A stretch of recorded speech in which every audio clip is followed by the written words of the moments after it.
Hi guys. इस video में हम देखने वाले हैं, है ना, जो हमारा पहला प्रोग्राम है उसका इंटरनल वर्किंग क्या है। तो बेसिकली इसमें हम देखेंगे internal working of first Java program. Basically ये वीडियो होने वाला है जो भी अभी हमने हेलो वर्ल्ड प्रोग्राम कंप्लीट कराना जानते ही हैं, है ना। तो उसका इंटरनल क्या चल रहा है ना, मेमोरी लेवल में क्या चलता है उसका, तो ये चीज़ देखें। ठीक है, तो हम मान के चलते हैं, एक हम बनाते हैं अपना एक क्लास बनाते हैं, क्लास स्टूडेंट नेम से। ठीक है, एक क्लास हो गया, इसे मेथड बनाते हैं पब्लिक। हाँ, आप बताइए, मेरे साथ साथ लिखिए, static wide main. Yes, correct, यही है ना। यहाँ पे स्ट्रिंग, ये प्री डिफाइंड क्लासेस है, और ये क्या है, आर्गुमेंट्स। ठीक है, मल्टीपल, ये मेथड है। अब इसमें क्या लिखते हैं हम, सॉरी, इसमें control system dot out dot print l n. ठीक है, अब इसमें क्या लिख देंगे, हेलो वर्ल्ड। ठीक है, ये ब्रेसेस यहाँ बंद हुआ,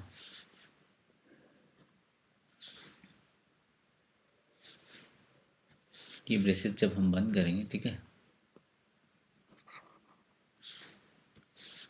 ये ब्रैकेट बड़ा हो गया था, ये ब्रैकेट यहाँ बंद हुआ और ये आपका यहाँ बंद हुआ। तो ये ब्रैकेट यहाँ क्लोज, ये ब्रैकेट यहाँ क्लोज। देखिए, करली ब्रेसेस ओपन क्लोज होता है बेसिकली। ठीक है, वही जो सी सी प्लस प्लस और सिंटेक्स है, सेम है। ठीक है, अब इसका हम इंटरनल वर्किंग देखते हैं। अच्छा, इसको अगर मैं कंपाइल करना चाहूँ तो मेरा कैसे होगा, है ना। हम लिखेंगे जावा सी और अपने क्लास का नाम स्टूडेंट डॉट जावा। ठीक है, उसके बाद आप एंटर मारोगे। अच्छा, ये किस चीज़ के लिए है, कंपाइल करने के लिए। ठीक है, अब रन करने के लिए कैसे होता है, जावा, उसके बाद अपने क्लास का नाम लिखोगे। ठीक है, फिर आप एंटर मार दोगे, है ना। ये क्या हो गया, रन या फिर एग्जीक्यूट, एग्जीक्यूट करने के लिए होगा। ठीक है, देखिए, जब आप रन करते हो ना तो आपको एक्सटेंशन देने की ज़रूरत नहीं है, वो ऑटोमेटिक कौन सा पिक करता है, डॉट क्लास वाला, यानी बाइट कोड। ठीक है, अब बेसिकली देखिए, आपका जो फ्लो है ना, ये मान लीजिए हमारा सोर्स कोड है, करेक्ट। ये जावा कोड है आपका, मैं यहाँ पे लिख देता हूँ जावा कोड। अच्छा, इसका नाम क्या था, स्टूडेंट, स्टूडेंट डॉट एक्सटेंशन क्या होता है, जावा का, जावा, करेक्ट। अब ये क्या हुआ, यहाँ कंपाइलर आता है। ठीक है, कंपाइलर चाचा ने कंपाइल किया कोड को, और कौन सी फाइल जनरेट करके देंगे, ये बाइट कोड। और इसका फाइल का नाम क्या होता है, एक्सटेंशन स्टूडेंट, उसमें डॉट जावा था, यहाँ पे डॉट क्लास। ठीक है, यहाँ पे डॉट क्लास लगेगा। अच्छा, ये जब डॉट क्लास फाइल आ गया तो उसके बाद ये जो JVM चाचा है हमारे, है ना, ये क्या करेंगे, यहाँ पे फिर आउटपुट जनरेट करा देंगे। इसलिए कि ये फ्लो होता है। ठीक है, करेक्ट, जब आप कंपाइल करते हो, यानी ये। ठीक है, अब यहाँ से यहाँ तक जो कन्वर्जन है ना, आपका कौन सा कमांड चला, जावा सी। अब यहाँ से यहाँ तक का कौन सा कमांड का किया आपका काम, जावा, करेक्ट। ये जावा सी बोले तो कंपाइलर, ये जो लास्ट में सी है ना, C for compiler, Java C, C for compiler, only Java, है ना, ये रनर का होगा। मैं यहाँ पे लिख देता हूँ, ये कंपाइलर हो गया, ये आपका रनर हो गया। बेसिकली ये कमांड है, ये टूल है, जावा के प्रीडिफाइंड कमांड है ना। जब हम उसमें इंस्टॉल करके देखेंगे, है ना, नेक्स्ट वीडियो में कभी, तो उसके अंदर आप देखोगे, जावा के फोल्डर में जाओगे तो सारे टूल अवेलेबल है, सो दैट कि हम प्रोग्रामर अपने प्रोग्राम को रन करा सकें। लेकिन आजकल आईडी जो हमारे पास आपने सुना होगा, इक्लिप्स हो गया, इंटेलिज आईडिया हो गया, नेटबीन्स हो गया, इसमें से क्या होता है, या फिर विजुअल स्टूडियो का हो गया, इसमें बेसिकली क्या होता है कि इसमें कंपाइलर बैकग्राउंड में चलते रहते हैं। जैसे आप टाइप करते जाते हो, ये साथ साथ कोड कंपाइल भी होते जाता है।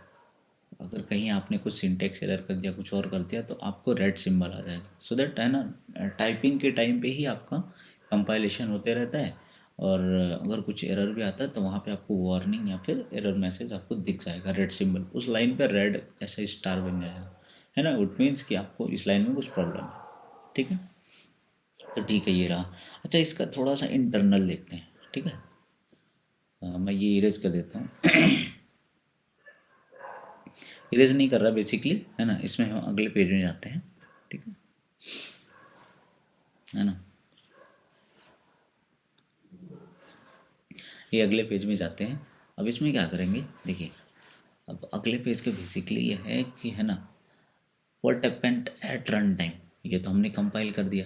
कंपाइल जैसे हमारा ये जो जावा कोड हो गया, है ना, जावा कोड ये कंपाइलर की हेल्प से, है ना, ये तो हमारा जावा कोड था। ये क्या होगा, ये आपका कंपाइलर है। कंपाइलर की हेल्प से ये क्या जनरेट हो गया, बाइट कोड, करेक्ट। ये बाइट कोड हुआ। अच्छा, इस जावा कोड का आपका नाम क्या हमने दिया था, स्टूडेंट डॉट जावा, और यहाँ पे क्या होगा, स्टूडेंट डॉट क्लास। ये बाइट कोड है, करेक्ट। अभी देखिए, हम कंपाइलर की बात कर रहे हैं, लेकिन जब आप इस बाइट कोड को, है ना, इस वाले बाइट कोड को आप जेवीएम को देते हो, जेवीएम को, तो क्या इंटरनली होता है, तो वो वाला हम केस देखने जाते हैं। यानी ये रन वाला केस होता है। यानी जब आप रन करते हो तो हम इसमें देखते हैं, व्हाट हैपेंस, है ना, at run time. It means जब आप ऐसे कमांड चलाते हो, ऐसे, है ना, उसके बाद आप ये एंटर, ये जो मैं बना रहा हूँ ना, ये एंटर का सिंबल है, मान लीजिए एंटर। जब ऐसे आप लिखते हो तो उस टाइम पे क्या क्या प्रोसेस होता है, बेसिकली आप हमें देखने के लिए तो ना हमने जावा कमांड दे दिया, क्लास का नाम देखिए, लेकिन इंटरनली क्या क्या चीज़ें चलती हैं वो थोड़ा सा हम देखते हैं। सबसे पहले क्या होता है इंटरनली, क्लास फाइल, है ना। ये देखिए कई सारे स्टेप में होके गुजरता है, ठीक है। क्लास फाइल, उसके बाद दूसरा क्या पिक्चर में आता है, क्लास लोडर। ये अभी हम देखेंगे डिटेल में, ठीक है, कौन कौन से प्रोसेस से गुजर के होते चलता है। अच्छा, तीसरा क्या होता है, byte code verifier, byte code verifier. अच्छा, फोर्थ क्या होता है, जब हम एग्जीक्यूट कराते हैं उस टाइम पे क्या क्या प्रोसेस चलता है। अभी मैं पॉइंट लिख रहा हूँ, इसको अभी डिस्कस करेंगे, ठीक है। इंटरप्रेटर, ठीक है। और फिफ्थ केस में क्या आता है, रन टाइम, है ना। सिक्स में क्या आता है आपका, हार्डवेयर।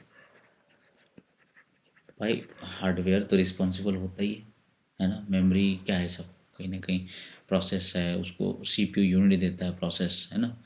तो वो हार्डवेयर की तो चीज़ है, हार्डवेयर से ही चीज़ें, है ना, एग्जीक्यूट होती है। विदाउट हार्डवेयर आप कैसे स्टोर कराओगे, है ना, मेमोरी वगैरह सारी इसी में तो है। इसमें देखिए, सबसे पहले क्लास फाइल क्या होता है, करेक्ट, है ना।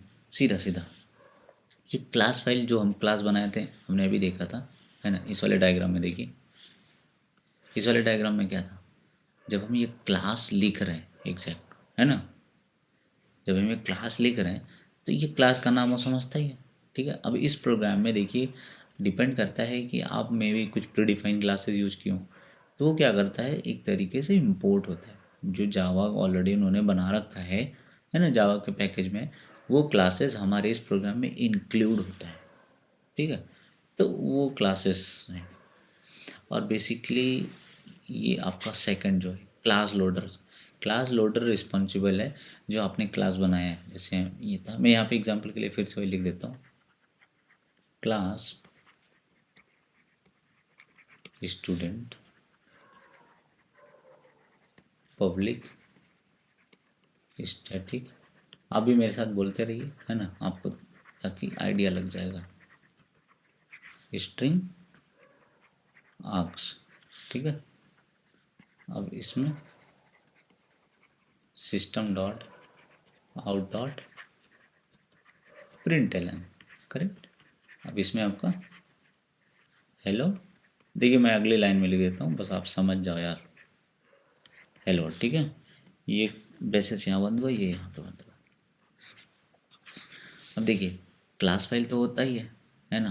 क्लास फाइल बोले तो ये डॉट क्लास फाइल, ये जो हमारा क्लास था, ये क्लास को जब कंपाइल कर देते हैं तो ये डॉट क्लास बनता है, डॉट क्लास फाइल बनता है।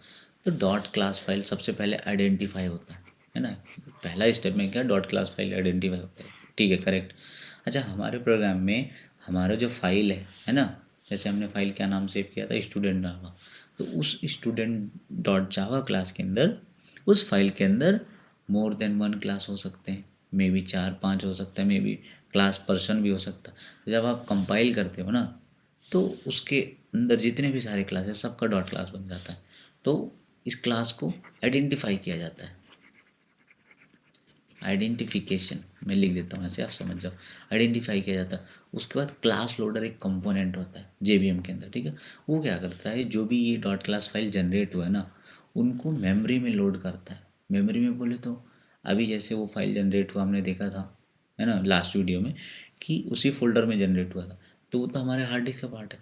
लेकिन उनको रैम एरिया में लाता है सो दैट वो प्रोग्राम एग्जीक्यूशन के लिए, है ना, उसके इन्वॉल्वमेंट में आए, तो उनको मेमोरी एरिया में लाता है। कौन सी फाइल को, it loads dot class file into RAM, RAM बोलो या मेमोरी एरिया बोलो, ठीक है। अच्छा, बाइट कोड वेरीफायर, अब ये क्लास लोडर ने क्लास तो लोड कर दिया, बाइट कोड वेरीफायर क्या करता है, इसमें इसके अंदर जो बाइट कोड जनरेट हुआ है उसको चेक करेगा वेदर, है ना, कि कहीं कोई मान लो ये ट्रैवल होके आया जैसे ओवर द नेटवर्क, तो किसी हैकर ने कुछ वो तो नहीं कोड डाल दिया, या वल्नरेबिलिटी कुछ का इसमें सीन तो नहीं है, या फिर कुछ ऐसा कोड तो नहीं है जो रिस्की कोड है, जो हमारे पीसी को हार्म पहुंचा सकता है। इस तरीके से ये वेरीफाई करेगा, है ना। आपको देखिए नाम से ही पता चल रहा होगा, वेरीफाइज बाइट कोड, करेक्ट। अब इंटरप्रेटर क्या करता है ना, इंटरप्रेटर क्या करता है, बाइट कोड तो एक बार वेरीफाई हो गया, byte code in the sense जैसे मान लीजिए आपका ये रहा, है ना, अब इसमें ऐसे बाइट कोड होंगे, ठीक है, कई सारे मल्टीपल हैं।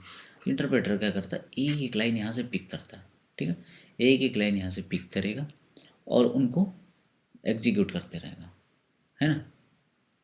एक एक लाइन पिक करेगा, इंटरप्रेटर का काम, एक लाइन ये पिक किया, रन टाइम इन्वायरमेंट में डाल दिया, ये रन टाइम आपका इन्वायरमेंट है, ये जिसे हम बोलते हैं, इसको JRE भी आप बोल सकते हैं, ठीक है, जावा रन टाइम इन्वायरमेंट।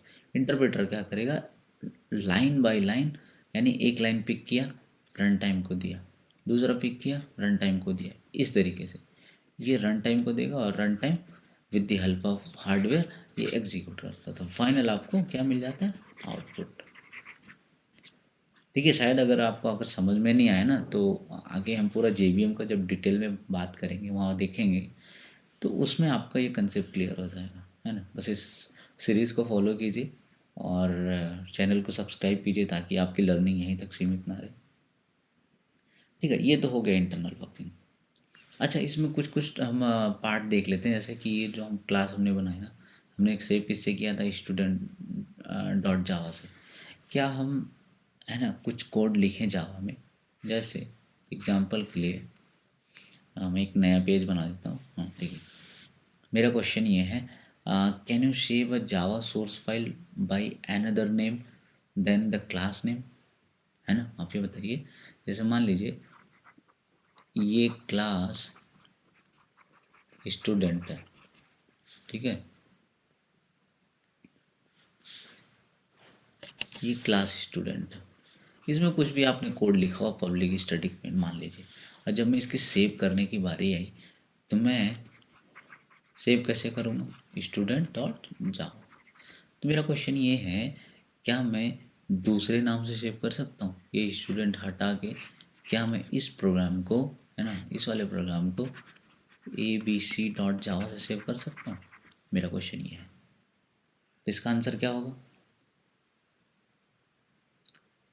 इसका आंसर कंडीशनल बेस है। इसमें ये कि डिपेंड करता है, अगर ये क्लास अगर आपका पब्लिक है ना, ये क्लास अगर आपका पब्लिक है तो क्लास, ये जो आप फाइल सेव करोगे ये इसी नाम से होना चाहिए।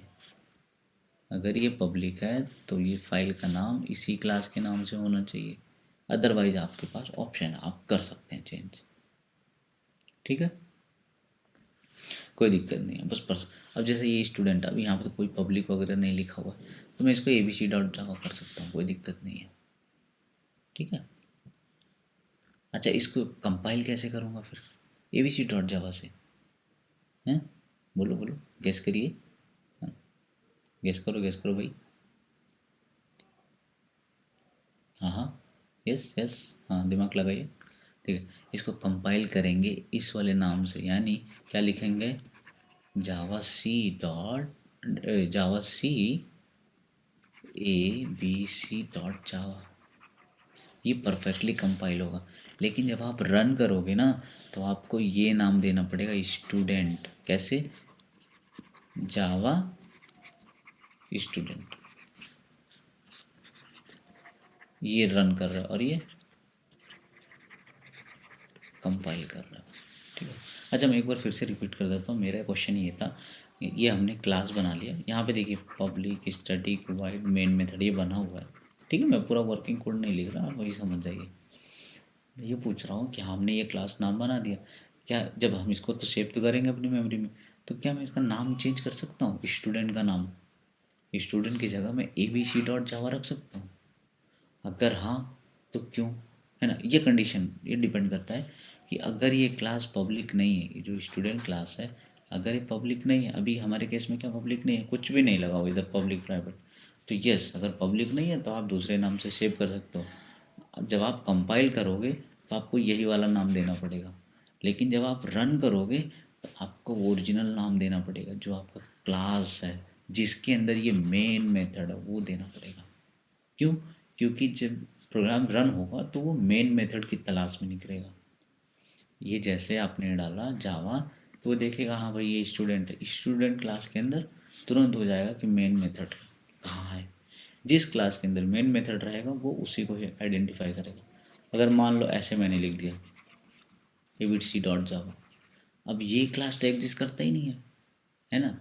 तो ये क्लास नहीं एग्जिस्ट करता है तो ये मेन मेथड कैसे एग्जिस्ट करेगा? नहीं करेगा, तो ये यहाँ पे एरर दे देगा, है ना, कि unable to find this class या unable to run the program ऐसे।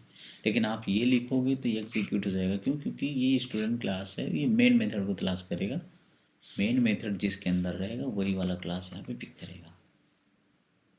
ठीक है, अच्छा मान लीजिए एक क्लास से भी ज़्यादा आपके पास मेन मेथड है, ठीक है, तो जो पब्लिक होगा उसी वाले को पिक करेगा, जो क्लास पब्लिक होगा। करेक्ट? ठीक है, तो इस वीडियो में बस इतना ही। बाकी